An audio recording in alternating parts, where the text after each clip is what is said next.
بسم اللہ الرحمن الرحیم۔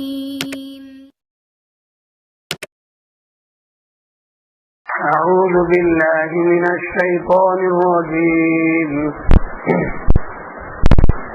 بسم اللہ الرحمن الرحیم۔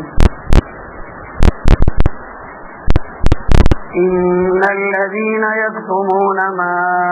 انزل الله من الكتاب ويشترون به ثمنا قليلا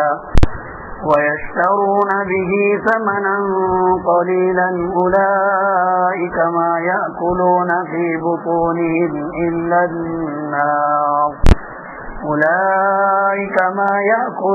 في بطونهم إلا النار ولا يكلمهم الله يوم القيامة ولا يزكيهم ولهم عذاب أليم۔ أولئك الذين اشتروا الضلالة بالهدى والعذاب بالمغفرة فما أصبرهم على النار، ذلك بأن الله نزل الكتاب بالحق وإن الذين اختلفوا في الكتاب لفي شقاق بعيد۔ صدق الله العظيم۔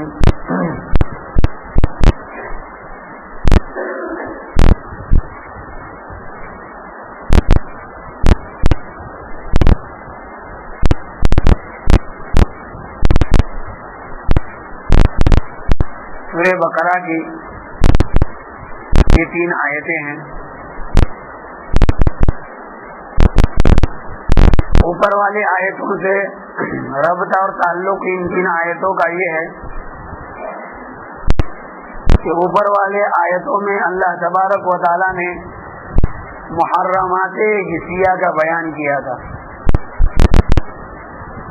یعنی حسی طور پر، ظاہری طور پر کن کن چیزوں کو اللہ تبارک و تعالیٰ نے حرام کیا ہے، اس کی مختصر سی تفصیل اللہ تبارک و تعالیٰ نے اوپر والی آیتوں کے اندر بیان کیا تھا۔ فلاں جانور حرام ہے، فلاں جانور حرام ہے۔ آگے اللہ تبارک و تعالیٰ محرمات معنویہ کو بیان کر رہے ہیں۔ معنویہ کا مطلب ہے کہ باطنی کچھ چیزیں ایسی ہے کہ جن کو اللہ تبارک و تعالیٰ نے حرام قرار دیا ہے، تو آگے کچھ محرمات معنویہ کو بیان کیا جا رہا ہے کہ آگے یہ چیزیں بھی حرام ہیں، آدمی کو اس سے بھی بچنا چاہیے۔ محرمات معنویہ کیا ہے؟ علماء یہود کا ایک معمول تھا، جیسے کہ اسباب النزول میں علامہ واحدی نے حضرت عبداللہ ابن عباس رضی اللہ تعالیٰ عنہما کے حوالے سے نقل کیا ہے کہ علماء یہود جناب رسول اللہ صلی اللہ علیہ وسلم کے بعثت سے پہلے جناب رسول اللہ صلی اللہ علیہ وسلم کے اوصاف کو بیان کیا کرتے تھے، اور ان کا اپنا یہ گمان تھا کہ نبی آخر الزمان ہمارے ہی خاندان میں سے، ہمارے قبیلے میں سے، ہمارے ہی گروہ میں سے آئیں گے۔ لہذا لوگوں کے سامنے جب یہ اوصاف بیان کرتے تھے جناب رسول اللہ صلی اللہ علیہ وسلم کے، تو علماء یہود کے نچلے لوگ ان یہود کو کچھ لا کر تحفے، تحائف، پیسے وغیرہ دیا کرتے تھے۔ یہ لوگ ان پیسوں کو لے کر اپنا گزران اور اپنا گزر بسر کیا کرتے تھے، لیکن جس وقت جناب محمد الرسول اللہ صلی اللہ علیہ وسلم کی بعثت بنو اسماعیل میں ہوئی، تو اس وقت یہودیوں کے اوپر ایک بھاری بوجھ گرا۔ انہوں نے سمجھا کہ اب ہماری ریاست ختم ہو جائے گی، ہماری چودراہٹ ختم ہو جائے گی، ہماری سربراہی ختم ہو جائے گی۔ اب اس کے لیے ایک فیصلہ رکھو کہ جناب محمد الرسول اللہ صلی اللہ علیہ وسلم کی جو صفتیں تھی وہ صفتوں کو انہوں نے بدلنا شروع کر دیا۔ جناب رسول اللہ صلی اللہ علیہ وسلم کے متعلق جب لوگ آپ صلی اللہ علیہ وسلم کے بعثت کے بعد آ کر پوچھتے کہ کیا یہی جن کے متعلق آپ بیان کرتے تھے کہ نبی آخر الزماں کے یہ اوصاف ہوں گے، تو یہ نبی آخر الزماں کا جو دعویٰ کرنے والے ہیں محمد صلی اللہ علیہ وسلم، کیا یہ نبی آخر الزماں ہیں؟ تو وہ جو اوصاف تھے ان کو انہوں نے بدل دیا اور بدل دے کر کہنے لگے کہ نبی آخر الزماں کے تو یہ اوصاف ہے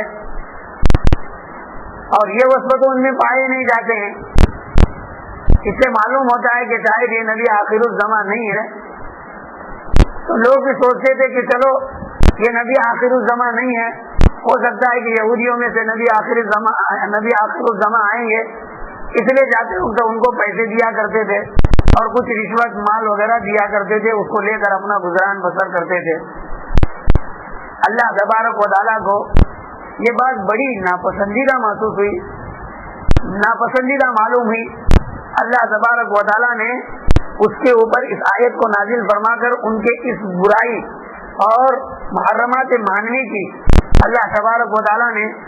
مذمت کی کہ کس طرح حرام خوری کے اندر یہ لوگ مبتلا ہے، حقیقت حال کو چھپاتے ہیں، یہ تو بڑا گناہ ہے۔ اس کے بعد جس حقیقت حال کو اللہ تبارک و تعالیٰ نے اپنی جانب سے اپنے ایک پاک پیغمبر حضرت جبرائیل علیہ السلام، یعنی پیغام کو لے کے آنے والے کو پیغمبر کہا جاتا ہے، تو اپنے ایک پاک پیغمبر حضرت جبرائیل علیہ السلام کے ہاتھوں اس پیغام کو بھیجا اور وہ کتابی شکل کے اندر اللہ تبارک و تعالیٰ نے بنو اسرائیل کو دیا۔ اب اس کے باوجود انہوں نے اللہ تبارک و تعالیٰ کی ان آیتوں کو بدل کر لوگوں کے سامنے اس کے خلاف پیش کیا، تو یہ کتنی بڑی سینہ زوری ہے۔ اللہ تبارک و تعالیٰ نے اس کی مذمت کی کہ تھوڑا سا مال جو حرام خوری میں رشوت کے طور پر لے کر کمانے کا ذریعہ جو بنایا ہے یہ حرام کاری ہے۔ اللہ تبارک و تعالیٰ فرماتے کہ یہ جو مال لے رہے ہیں جھوٹی اور غلط آیتوں کو بتلا کر یہ جو مال کھا رہے ہیں، اللہ فرماتے کہ یہ لوگ اپنے پیٹوں کے اندر آگ کے انگارے بھر رہے ہیں۔ تو اوپر محرمات حسیہ کو بتلایا، یہاں اللہ تبارک و تعالیٰ نے محرمات مانیہ کو بتلایا کہ یہ لوگ اتنے عقل کے اندھے ہیں کہ میتہ اللہ تبارک و تعالیٰ نے حرام قرار دیا ہے، اس کے حلال کرنے کے چکر میں لگے رہے۔ خنزیر کو اللہ تبارک و تعالیٰ نے حرام کیا، اس کے حلال کرنے کے چکر میں رہے۔ خون کو اللہ تبارک و تعالیٰ نے حرام کیا، اس کے حلال کرنے کے چکر میں رہے۔ اور جن باتوں کو اللہ تبارک و تعالیٰ نے حرام قرار دیا ہے، یعنی جھوٹی آیتوں کو پیش کرنا، صفتوں کو بیان کرنا، آیتوں کو تبدیل کرنا، یہ اس کو حرام کیا، یہ لوگ اس کو حلال کر رہے ہیں اور اس حلال کر اس حلال کرنے کے حرام کاری میں مبتلا ہو کر اس کے ذریعے آنے والی رشوت اور اس کے ذریعے آنے والا مال اپنے پیٹوں کے اندر ڈال رہے ہیں اور سمجھ رہے ہیں کہ ہم گزران بسر کر رہے ہیں، لیکن حقیقت میں اللہ تبارک و تعالیٰ فرماتے ہیں کہ اپنے پیٹوں کے اندر جہنم کی آگ بھر رہے ہیں۔ گویا محرمات مانیہ کے اللہ تبارک و تعالیٰ نے آیت کے اندر لوگوں کے سامنے وضاحت کی ہے۔ علامہ ثانی رحمۃ اللہ علیہ نے بیان القرآن میں یہ باتیں بیان کی ہے کہ اس جگہ پر جا کر تقریباً سورہ بقرہ عادی ہو جاتی ہے، اس لیے کہ سورہ بقرہ 2.5 پارے کے قریب ہے، تھوڑے ایک آدھ سوا کم 2.5 پارے کے قریب ہو جاتے ہیں، اور یہاں مکمل 1.25 پارا ہو رہا ہے، سوا ملا کر 2.5 پارا ہو جاتا ہے۔ تو تقریباً آج سورہ بقرہ کے آدھی سورہ بقرہ ہو رہی ہے۔ اللہ تبارک و تعالیٰ نے سورہ بقرہ کے نصف تک جو احکام اور قرآن کریم کی آیتیں نازل کی ہے، ان کے جانب مسلمانوں کے خلاف جو فریق ہے کفار مکہ، اسی طرح سے بنو اسرائیل کے یہود اور نصارہ، تو جو غیر مسلم اقوام ہیں، اللہ تبارک و تعالیٰ نے ان کو مد نظر رکھ کر آیتوں کو نازل فرمایا۔ بعض جگہوں پر ضمناً مسلمانوں کا تذکرہ چھیڑ دیا اور ان کے جزا اور ان کے اعمال کے بدلے کو درمیان میں اللہ تبارک و تعالیٰ نے بیان کیا، ورنہ تو شروع میں اللہ تبارک و تعالیٰ نے اس قرآن کریم کی حقانیت کو واضح کرتے ہوئے ایک ایسا جملہ فرمایا کہ اس کے جیسا جملہ کوئی نہیں لا سکتا ہے حروف مقطعات میں سے. پھر قرآن کریم کے حق ہونے کی واضح دلیل پیش کی. پھر اس کے بعد 3 گروہ کا تذکرہ کیا. ایک تو خالص مومن، دوسرے خالص منافقین کافرین، اور تیسرے درمیان کے جو نہ منافق کے گروہ میں مومن کے گروہ میں رہتے ہیں اور نہ جو کافر کے گروہ میں رہتے ہیں. کبھی مومن کے ساتھ اپنے آپ کو ظاہر کرتے ہیں تو کبھی کافر کے ساتھ ظاہر کرتے ہیں. مختلف آیتوں کے اندر اللہ تبارک و تعالیٰ نے ان 3 گروہ کو بیان کیا. پھر اس کے بعد اللہ تبارک و تعالیٰ نے مقصود اصلی کی طرف تمام مخلوق کو مدعو کیا کہ جس خالق نے تمہیں پیدا کیا ہے اس خالق کی عبادت کرو. پھر اللہ تبارک و تعالیٰ نے قرآن کریم کے نزول، رسول اللہ صلی اللہ علیہ وسلم کی رسالت کے واضح اور حق ہونے کے اوپر دلیلیں پیش کی. اور اس کے بعد اللہ تبارک و تعالیٰ نے تخلیق انسانیت کا ایک مکمل واقعہ بیان کیا اور اس کے اوپر دلائل پیش کیے. پھر اس کے بعد بنو اسرائیل کا ایک لمبا تذکرہ اللہ تبارک و تعالیٰ نے تقریباً 1 پارہ ختم ہونے تک بیان فرمایا. پھر اس کے بعد اللہ تبارک و تعالیٰ نے خانہ کعبہ کے بنا اور حضرت ابراہیم علیہ السلام نے مکہ المکرمہ کو کس طرح سے آباد کیا اس کا تذکرہ شروع کیا. درمیان میں مومنوں کا ذکر آتا رہا اور اس کے اوپر کچھ تھوڑی سی ضمناً باتیں اللہ تبارک و تعالیٰ نے بیان فرمائی. پھر خانہ کعبہ کے قبلہ کی تبدیلی کے احکامات، بیت المقدس کے جانب رک کر نماز پڑھی جا گئی کتنے دنوں تک. پھر اس کے بعد خانہ کعبہ کو قبلہ بنایا گیا، اس کا تذکرہ ہوا. پھر اللہ تبارک و تعالیٰ نے کچھ ایسی چیزیں جو حرام، صفا مروہ کا تذکرہ کروایا اسی کے ساتھ کے اندر. اور پھر آخر میں جا کر اللہ تبارک و تعالیٰ نے کچھ عقائد حقہ کو اور عقائد باطلہ کی ثبوت اور عقائد باطلہ کی تردید فرمائی. اور پھر کچھ محرمات اور کچھ اللہ تبارک و تعالیٰ نے حرام کردہ چیزوں کو بیان کیا. یہاں تک تو اللہ تبارک و تعالیٰ نے عام طور پر مخاطبین اور اپنے بیان کا رخ جو رکھا ہے وہ غیر مسلم تھے.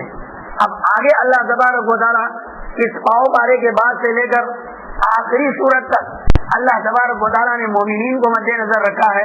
اور مومنین کے متعلق احکامات کو بیان فرمایا ہے اور ضمناً کافروں کا تذکرہ کیا ہے، غیر مسلموں کا تذکرہ کیا ہے. اللہ تبارک و تعالیٰ نے پہلے تو یہ بیان کیا کہ نیکی کس کو کہتے ہیں، اس میں عقائد کو بیان کیا. باب عقائد کو مکمل اچھی طرح سے کھول دیا کہ نیکی تو یہ ہے کہ اللہ پر ایمان لانا، رسول پر ایمان لانا، کتابوں پر ایمان لانا، نبیوں پر ایمان لانا، جیسے کہ آئندہ آنے والے ہفتے کے اندر اس کا تذکرہ شروع ہوگا. اس کے بعد اللہ تبارک و تعالیٰ نے قصاص کے احکام بتلائے، وصیت کے احکام بتلائے، رمضان کے روزوں کے احکام بتلائے اور پھر آگے حج کے احکام بتلائے. پھر طلاق، نکاح، عتاق اور اسی طرح سے ایمان اور ہیلا اور کچھ اللہ تبارک و تعالیٰ نے اپنے راستے میں نکلنے کے بعد جو انفاق فی سبیل اللہ ہوتا ہے اس کی مثالیں بیان کی، جہاد کے فضائل کو بیان کیا، اسی طرح سے کچھ واقعات بیان کیے پہلے قوموں کے. اور اس کے بعد ربا، سود جس کو کہا جاتا ہے، اس کا تذکرہ فرمایا اور اس کے اندر بیوعات کا تذکرہ فرمایا. پھر آپس میں جب لین دین کرتے ہیں تو ادھار کرتے ہیں تو اس ادھار لین دین کے اوپر گواہ بنانے چاہیے، اس کے متعلق ایک مفصل آیت نازل فرمائے جو بڑی سب پورے قرآن مجید کے اندر سب سے بڑی جو آیت ہے یہی آیت ہے. اس میں اللہ تبارک و تعالیٰ نے اس کا تذکرہ فرمایا. گویا مومنین کے لیے کچھ مخصوص احکامات کی جو ضرورت ہوتی ہے اللہ تبارک و تعالیٰ نے بقیہ تمام سوا پارے کے اندر اسی کو بیان فرمایا ہے. گویا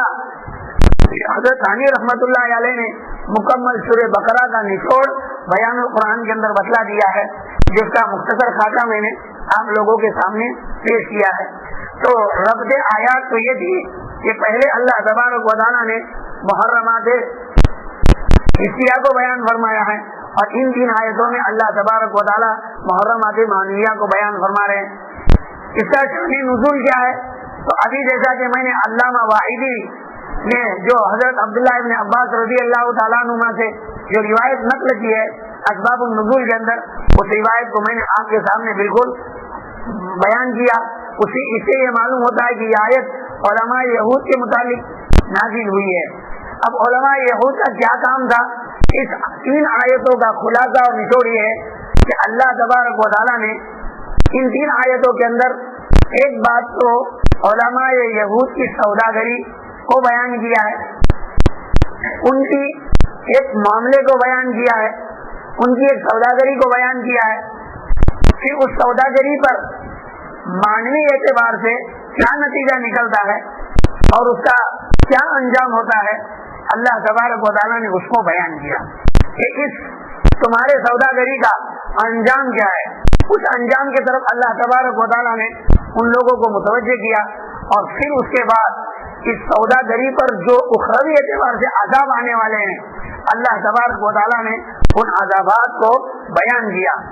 اور پھر اللہ تبارک و تعالیٰ نے چوتھے نمبر پر ان عذابات کے بیان کرنے کی، ان عذابات کے ان کے اوپر واقع کرنے کی یا یہ عذابات ان کو دینے کے اوپر اللہ تبارک و تعالیٰ نے دلیل پیش کی کہ ان کو یہ عذابات کیوں دیے گئے ہیں۔ نمبر 1 سوداگری کو بیان کیا، نمبر 2 معنی اعتبار سے اس کا انجام اس سوداگری کا کیا ہوگا اس کو بیان کیا، نمبر 3 آخرت کے اعتبار سے اس سوداگری پر جو عذابات اللہ تبارک و تعالیٰ کے ان کے اوپر نازل ہونے والے ہیں ان عذابات کا تذکرہ کیا، اور یہ عذابات اللہ تبارک و تعالیٰ ان کو کیوں دیں گے اللہ تبارک و تعالیٰ نے اس کی وجہ بیان کی۔ اب ہمیں چاہیے کہ اس سوداگری سے بھی بچے، اسی طرح سے اس سوداگری کے اوپر جو اللہ تبارک و تعالیٰ نے جو عذاب دیے اس کی جو علتیں بیان کی ہے اس علت سے بھی ہم کو بچنا چاہیے، تاکہ اس کے معنوی نتیجے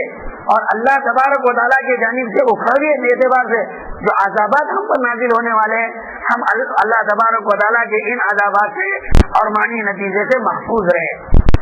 اللہ تبارک و تعالیٰ ان کی سوداگری بیان کر رہے ہیں۔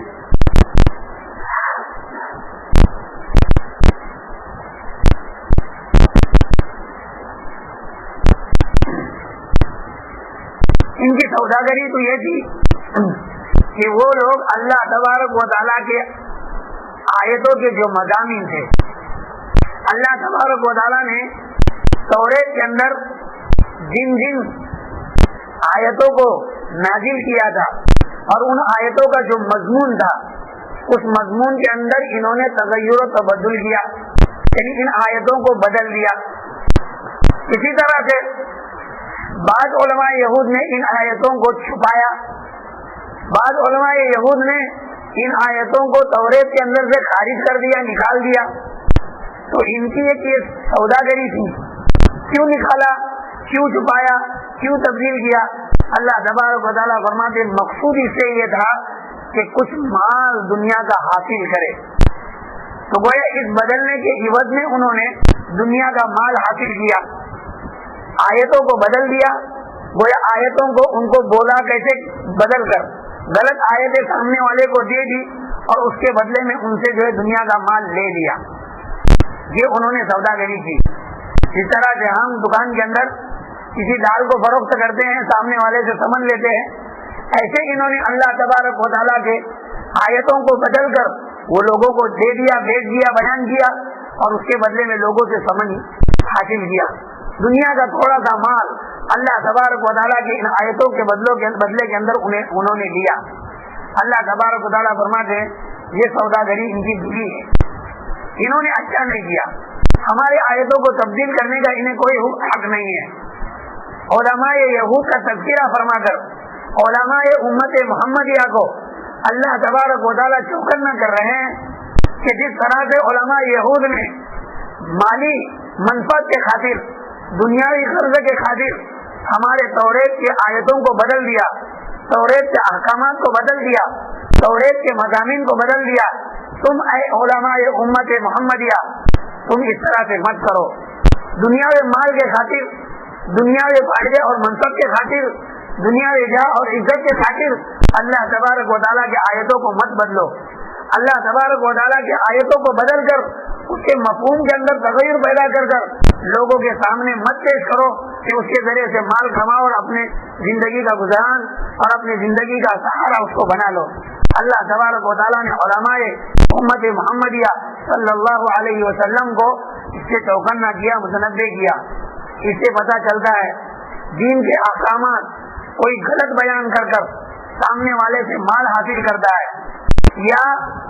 دین لوگوں کو اس لیے بیان کرتا ہے تاکہ اس سے مال کموائے یا قرآن کریم کی غلط تفاسیر لوگوں کے سامنے اس لیے واضح کرتا ہے تاکہ لوگوں کا مال باطل طریقے پر کما کر اس کے ذریعے سے اپنی زندگی کا گزران کر لے بسر کرے، اللہ تبارک و تعالیٰ نے اس کو حرام قرار دیا ہے، قطعی طور پر اس کی گنجائش شریعت کے اندر نہیں ہے۔ تو اللہ تبارک و تعالیٰ نے ان کی سوداگری بیان کی۔ اس جملے کے اندر اللہ تبارک و تعالیٰ فرماتے ان الذین یکتمون ما انزل اللہ من الکتاب، یقیناً جو لوگ کے اللہ تبارک و تعالیٰ کی کتاب کے ان مضامین کو جو اللہ تبارک و تعالیٰ نے نازل فرمائے ہیں چھپاتے ہیں، یکتمون زمان آتے چھپاتے ہیں، یعنی غلط چھپانے کا مطلب یہ ہوتا ہے کہ براہ راست اس کو چھپا دیتے ہیں، یا یہ کہ اس کا مطلب یہ ہوتا ہے کہ ان آیتوں کا جو مفہوم مطلب ہے غلط بیان کرتے ہیں، یا یہ کہ ان آیتوں کے اندر تبدیل اور تعریف کرتے ہیں، یا ان کو اثرے سے اس کے اندر سے ہٹا ہی دیتے ہیں، مضامین کو کاٹ ہی دیتے ہیں۔ تو ان کے یہ مفاہیم ہو سکتے ہیں یکتمون کے۔ وَيَشْتَرُونَ بِهِ ثَمَنًا قَلِيلًا، اور اس کے معاوضے کے اندر یشترون لیتے ہیں، وہ خریدتے ہیں، وہ یعنی اس کے معاوضے کے اندر لیتے ہیں وہ ثمنًا قلیلا، تھوڑے سے مال کو۔ اللہ تبارک و تعالیٰ کے نزدیک دنیا کی ساری قیمت ایک مچھر کے پر کے برابر بھی نہیں، ساری دنیا اللہ تبارک و تعالیٰ کے نزدیک قیمتاً ایک مچھر کے پر کے برابر بھی نہیں ہو سکتی ہے۔ اللہ تبارک و تعالیٰ نے فرمایا یہ جو مال لے رہے ہیں ہمارے آیتوں کو بیچ کر، یہ ہمارے آیتوں کی کیا قیمت بن سکتی ہے؟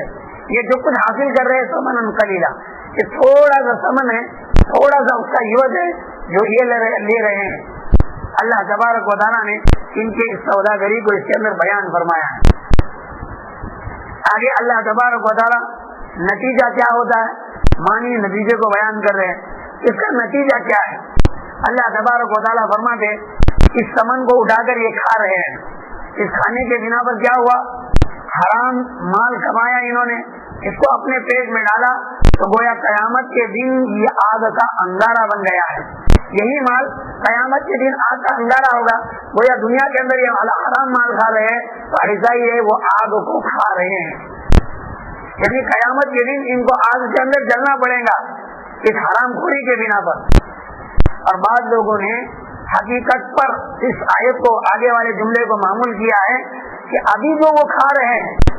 اس مال کو جو لوگوں سے لے کر کھا رہے ہیں، حقیقت میں وہ اللہ تبارک و تعالیٰ حقیقت میں وہ آگ کے انگارے کو کھا رہے ہیں۔ یہ جو آگ کا انگارہ کھا رہے ہیں دنیا میں کر کے ظاہر نہیں ہوتا ہے، لیکن قیامت کے دن یہی مال ان کے پیٹوں کے اندر آگ کے انگارے کے شکل کے اندر وہ جنم لے گا، اور آگ کے انگارے کے شکل کے اندر وہ اس کے پیٹ کے اندر جلتا رہے گا۔ وہ اللہ تبارک و تعالیٰ اس کے اس انجام اور نتیجے کو بیان کر رہے ہیں کہ حرام خوری کا نتیجہ یہ ہوتا ہے کہ وہ جو حرام مال پیٹ میں ڈال رہے ہیں گویا وہ آگ کا انگارہ اپنے پیٹ میں ڈال رہے ہیں۔ اس لیے آدمی کو چاہیے کہ حرام مال سے مکمل جو ہے احتیاط کرے۔ اللہ تبارک و تعالیٰ فرماتے ہیں اولئک ما یاکلون فی بطونہم الا النار، اللہ تعالیٰ فرماتے ہیں یہی وہ لوگ ہیں کہ جو اپنے پیٹوں کے اندر آگ کے انگارے کو بھر رہے ہیں۔ اولئک یہی لوگ یاکلون کھا رہے ہیں، بھر رہے ہیں، فی بطونہم اپنے پیٹوں کے اندر، الا النار آگ کے انگارے ہی کو، یعنی یہ جو کچھ مال کھا رہے ہیں کھانے میں بظاہر تم کو جو بھی دکھ رہا ہو، اللہ تبارک تعالیٰ فرماتے ہیں کہ یہ نہیں آگ ہی کھا رہے ہیں۔ عربی کا ایک قاعدہ ہوتا ہے اور وہ قاعدہ کیا ہے، استثناء کی شکل جس میں حصر پیدا ہوتا ہے، یعنی وہ لوگ اپنے پیٹوں کے اندر نہیں بھر رہے ہیں مگر آگ کا انگارہ، اس کا مطلب یہ ہوتا ہے کہ جو کچھ بظاہر کھا رہے ہیں یہ بظاہر تمہیں کچھ بھی نظر آ رہا ہو لیکن حقیقت یہ ہے کہ یہ آگ کا انگارہ ہی ہے، معنی اور مفہوم اس کا یہ ہوتا ہے۔ وہ اللہ تبارک و تعالیٰ فرما رہے ہیں حرام خوری آگ کا انگارہ کھانا ہے، اس کے علاوہ اور دوسرا کچھ نہیں کھا رہا ہے بظاہر جو کچھ بھی تمہیں کھاتے ہوئے نظر آئے۔ آگے فرماتے ہیں اللہ تبارک و تعالیٰ کے آیتوں کو تبدیل کرنے کے بنا پر اخروی اعتبار سے ان کی کیا سزا ہوگی۔ نمبر 1، اللہ تبارک و تعالیٰ کا ان پر غضب ہوگا. اس غضب کا نتیجہ یہ ہوگا کہ اللہ تبارک و تعالیٰ ان سے تکلم نہیں کریں گے.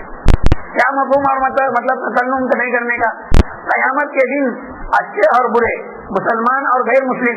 مومن اور کافر، یہ جس وقت اللہ تبارک و تعالیٰ کے دربار کے اندر حاضر ہو جائیں گے تو اللہ تبارک و تعالیٰ کے دربار میں حاضر ہونے کے بعد اللہ تبارک و تعالیٰ کی جانب سے کچھ اعلانات ہوں گے. اللہ تبارک و تعالیٰ کچھ احکام بیان کریں گے، لوگوں کے سامنے کچھ کہیں گے تو تمام لوگ اس کو سنیں گے.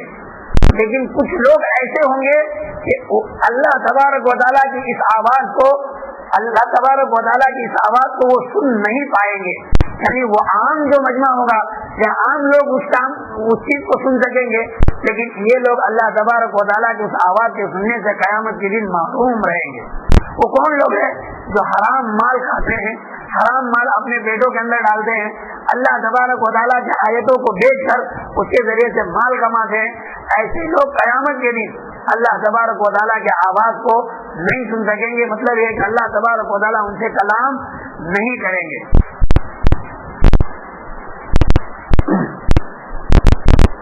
مولانا ادریس صاحب کاندھلی رحمۃ اللہ علیہ نے اپنی تفسیر کے اندر اسی بات کو بیان کیا ہے.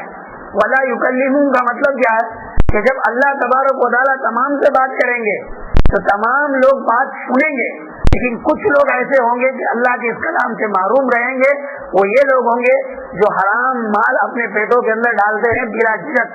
ان کو کوئی ڈر نہیں ہوتا ہے، خوف نہیں ہوتا ہے، وہ حرام مال کو اپنے پیٹ کے اندر ڈالتے ہیں، اللہ تبارک و تعالیٰ کی آواز سننے سے محروم ہوں گے.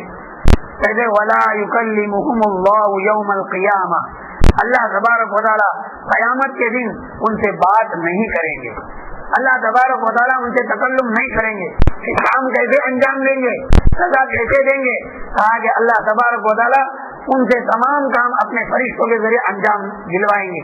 ایسے بھی تمام کام فرشتوں ہی کے ذریعے انجام دیے جاتے ہیں، لیکن مومنوں کے ساتھ جو ایک خاص اللہ تبارک و تعالیٰ کی مہربانی ہوتی ہے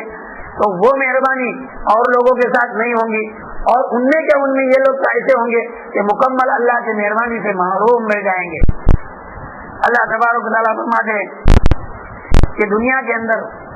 اللہ تبارک و تعالیٰ کے نزدیک جو بندے جاتے ہیں ان کو جو سزا دی جاتی ہے، اس آیت کے ذریعے سے معلوم ہوتا ہے کہ سزا کے بھی دو طریقے ہیں. ایک طریقہ تو یہ ہے اللہ کے جانب سے سزا اس لیے دی جاتی ہے تاکہ ان کو پاک کیا جائے،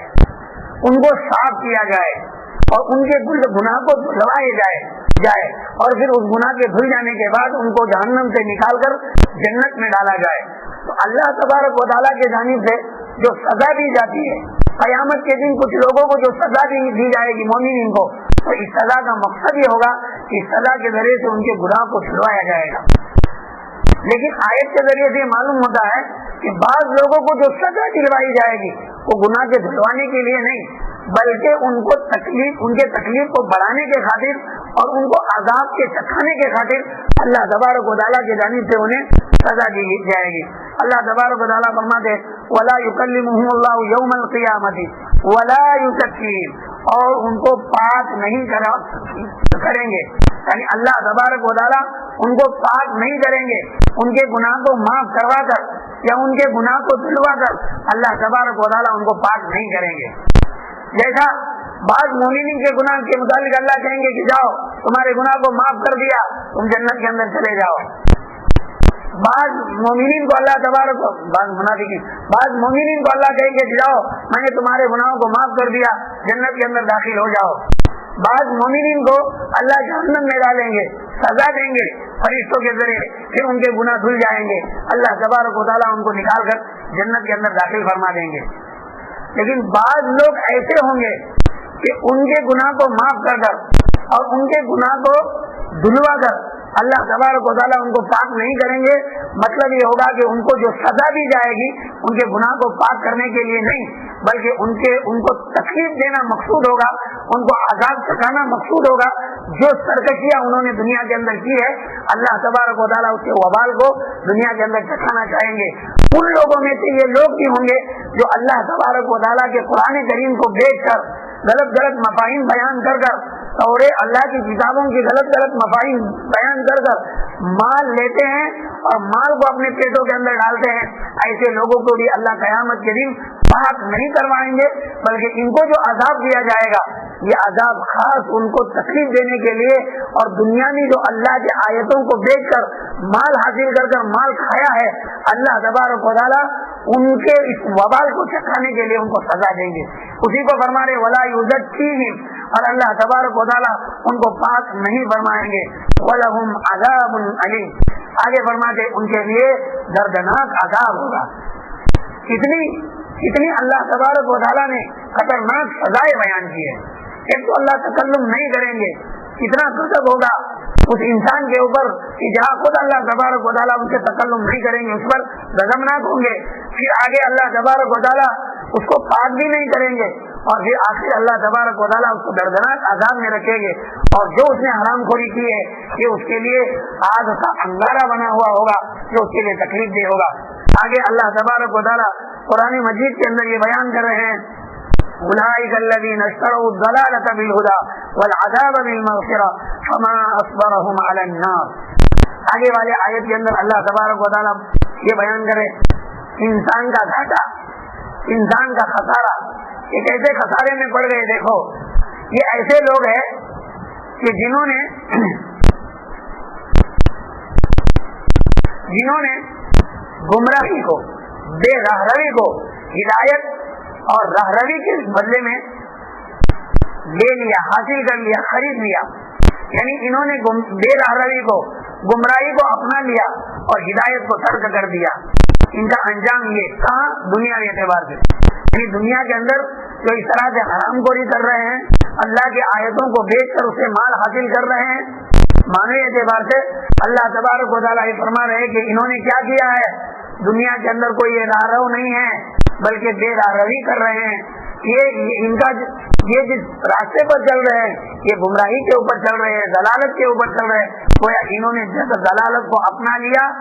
اس کے بدلے میں ہدایت کے بدلے میں انہوں نے ضلالت کو اپنا لیا ہے۔ اور اخروی اعتبار سے اللہ تبارک و تعالیٰ فرماتے ہیں اخروی اعتبار سے والعذاب بالمغفرۃ، اخروی اعتبار سے عذاب کو انہوں نے مغفرت کے عوض کے اندر حاصل کر لیا ہے، مول لے لیا، گویا دنیا کے اندر گمراہی کو لے لیا اور ہدایت کو چھوڑ دیا، اور آخرت کے اندر اللہ کی مغفرت کو چھوڑ دیا اور عذاب کو مول لیا ہے۔ یہ ان کا انجام ہے، نتیجہ ہے دنیا کے اندر کرنے والے اس سوداگری کا۔ اللہ تبارک و تعالیٰ فرماتے ہیں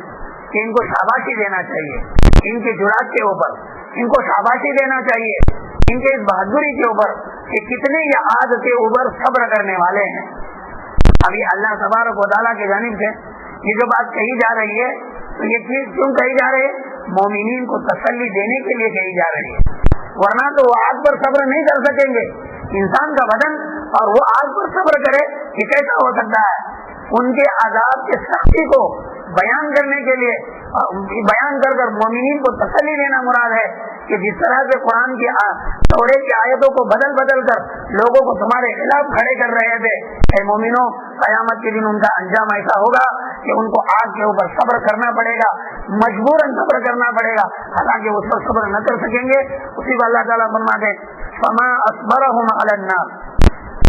یہی وہ لوگ ہیں کہ جنہوں نے مول لے لیا ضلالت کو ہدایت کے بدلے میں اور عذاب کو مغفرت کے بدلے میں۔ فما اصبرهم علی النار، کتنے ہی یہ لوگ صبر کرنے والے ہیں آگ کے اوپر۔ ذالک، یہ تمام سزائیں جو ہم نے بیان کی ہے، اوپر جو ہم نے عذابات کو بیان کیا ہے، یہ تمام کے تمام اس وجہ سے ہیں کہ نزل الکتاب بالحق، بأن اللہ نزل الکتاب بالحق، کہ اللہ تبارک و تعالیٰ نے قرآن کریم کو حق کے ساتھ نازل کیا ہے۔ جب قرآن کریم کو حق کے ساتھ نازل کیا ہے تو اس کے مقابلے میں لوگوں کو بھڑکا رہے ہیں اور لوگوں کو اس کے مقابلے میں اکسا رہے ہیں، تو ان کے اس برے کرتوت کے بنا پر اللہ تبارک و تعالیٰ نے ان کے لیے یہ سزا رکھی ہے۔ فما اصبرهم على النار ذلك بأن الله نزل الكتاب بالحق وإن الذين اختلفوا في الكتاب لفي شقاق بعيد۔ اللہ تبارک و تعالیٰ فرماتے اور یقیناً جن لوگوں نے قرآن کریم کے اندر اختلاف کیا، قرآن کریم کو اس کے حق کے ساتھ اس کو نہیں مانا، اللہ تبارک و تعالیٰ فرماتے وہ دور کے کھائے میں جا کر گر گئے ہیں، اور دور کی کھائے جہنم کی کھائے ہے، گویا وہ ایک بڑے اختلاف کے اندر اور دور کے اختلاف کے اندر گرے ہوئے، بڑے کھائی کے اندر وہ گرے ہوئے۔ اللہ تبارک و تعالیٰ ہم سب کو اللہ تبارک و تعالیٰ کے آیات اور جناب محمد رسول اللہ صلی اللہ علیہ وسلم کے احادیث کا غلط مفہوم نکال کر اس کو لوگوں کے سامنے بیان کر اس سے مال حاصل کرنے کا اس کو ذریعہ بنا کر زندگی بسر کرنے سے اللہ تبارک و تعالیٰ ہم سب کی حفاظت فرمائے۔ اللہ نے جس دین کو ساری امت محمدیہ کے لیے شریعت اور قانون بنا کر اور احکام بنا کر جو دیا ہے، اللہ تبارک و تعالیٰ اس کے مکمل حقیقت کے ساتھ لوگوں تک پہنچانے کی ہمیں توفیق عطا فرمائے۔ وآخر دعوانا الحمدللہ۔ اللهم لك الحمد كله ولك الشكر كله ولك الملك كله وإليك يرجع الأمر كله اللهم لا أحصي ثناء عليك أنت كما أثنيت على نفسك اللهم صل على محمد وعلى آل محمد كما صليت على إبراهيم وعلى آل إبراهيم إنك حميد مجيد اللهم بارك على محمد وعلى آل محمد كما باركت على إبراهيم وعلى آل إبراهيم إنك حميد مجيد۔ اے اللہ ہمارے گناہوں کو معاف فرما، خطاؤں کو درگزر فرما، سیئات کو حسنات سے مبدل فرما، اے پاک پروردگار اپنے مرضیات والے اعمال کرنے کی توفیق نصیب فرما۔ اے اللہ اپنے نامرضیات سے مکمل طور پر بچا لے، اے اللہ اپنے نامرضیات سے مکمل طور پر بچا لے۔ زندگی کا اکثر حصہ گزرتا جا رہا ہے، اے اللہ جن کاموں کے کرنے کا آپ نے حکم دیا ہے ہم نے نہیں کیا ہے، اے اللہ جن کاموں سے بچنے کا حکم دیا ہم اب تک نہیں بچے ہیں، اے پاک پروردگار زندگی برف کی طرح ختم ہوتے جا رہی ہے، اے اللہ معاف فرما دے اللہ، اے اللہ معاف فرما دے اللہ، کوئی عمل قبول فرما کرے اللہ، ہماری بخشش فرما دے، اے اللہ ہمارے اعمال اس قابل ہے بھی نہیں، اے اللہ کی جو قبولیت کے لیے رکھے جائے پاک پروردگار اپنے فضل سے ہمیں معاف فرما دیجیے، ہمیں معاف فرما دیجیے، علماء سو میں ہمارا حشر فرمانے کا ہماری حفاظت فرما دیجیے، اے اللہ تیرا خوف اور خشیت نصیب فرما دیجیے، اللہ تیرا خوف اور خشیت نصیب فرما، تیرا خوف اور خشیت نصیب فرما، اے اللہ دین کی تبلیغ کو قبول فرما، اے اللہ جو کچھ قرآن کریم کی ہم نے اب تک آیتیں سنی ہیں اور سنائی ہے پاک پروردگار ہمارے لیے ذخیرہ آخرت بنا، اے اللہ ہمارے لیے ذخیرہ آخرت بنا، ریاکاری سے ہماری حفاظت فرما، اے اللہ تو اپنا فضل فرما دے، اخلاص نصیب فرما دے، صبر نصیب فرما دے، توکل نصیب فرما دے، اعمال اخلاق فاضلہ سے ہمیں آراستہ اور فہراستہ فرما دے، اعمال صالحہ اے اللہ ہمیں آراستہ اور فہراستہ فرما دے، اے اللہ امت محمدیہ کی مغفرت فرما، امت محمدیہ سے تجاوز فرما، اے اللہ جہاں کی امت محمدیہ پریشان ہے ان کی پریشانیوں کو دور فرما، اے اللہ جناب محمد رسول اللہ صلی اللہ علیہ وسلم نے جو بلائی اور خیر مانگی ہے ہمیں اور پوری امت کو نصیب فرما، شرور اور فتن سے پناہ چاہیے، اے پاک پروردگار ہمارے اور پوری امت کی حفاظت فرما دے، ہمارے اور پوری امت کی حفاظت فرما دے، مرنے سے پہلے مرنے کی تیاری کرنے کی توفیق عطا فرما، اے اللہ اعمال خیر ہمارے لیے آسان فرما، اعمال خیر ہمارے لیے مشکل سے مشکل بنا، اے اللہ اس سے دور اور محفوظ فرما، اے اللہ اس سے دور رکھ اور محفوظ فرما، ہمیں اس سے محفوظ فرما، اے اللہ جناب محمد رسول اللہ صلی اللہ علیہ وسلم کے اے اللہ خوشنودی ہمارے لیے عطا فرما، اے اللہ تو ہم سے خوش ہو جا، اور اے اللہ اس حالت میں ہمیں بہت نصیب فرما، اے اللہ آپ ہم سے خوش ہو، ہم آپ سے خوش ہو، اے اللہ ہم کلمے سے ہو، اے اللہ کلمے طیبہ ہمارے زبان پر ہو، اے اللہ تیرے محبت کی آہیں ہم بن رہے ہو، اور اے اللہ اس حالت میں ہمیں بہت نصیب فرما، اے اللہ ہمارے اولاد کی تربیت فرما، ہمارے اولاد کو ہمارے حقوق کا ٹھنڈک بنا، اے اللہ عقائد حقہ علوم نافعہ اعمال صالحہ اخلاق فاضلہ سے ہمارے اولاد کو آراستہ اور پہراستہ فرما کر، اے اللہ بد اخلاق برے کردار برے عادات و اطوار برے صحبتوں اور اے اللہ برے اعمال سے ان کی مکمل حفاظت فرما کر، اے اللہ اپنے شان ربوبیت سے ان کی تربیت فرما کر ہمارے آنکھوں کی ٹھنڈک اور ہمارے دل کا سرور بنا، ہمارے امیدوں سے بڑھ کر انہیں بنا، اے اللہ ہمارے لیے اعمال صدقہ جاریہ بنا، اے اللہ ہمارے لیے انہیں صدقہ جاریہ بنا، قیامت تک ہمارے اللہ نسلوں میں کسی فاسق کو پیدا نہ فرما. اے اللہ تو اپنا فضل فرما دے, اے اللہ تو اپنا فضل فرما دے. جناب محمد الرسول اللہ صلی اللہ علیہ وسلم کے صدقے دوپہر ہمارے دعا کو قبول فرما. صلی اللہ تعالی علی خیر خلقہ محمد وعلی آلہ وصحبہ وسلم تسلیما کثیرا کثیرا برحمتک یا ارحم الراحمین.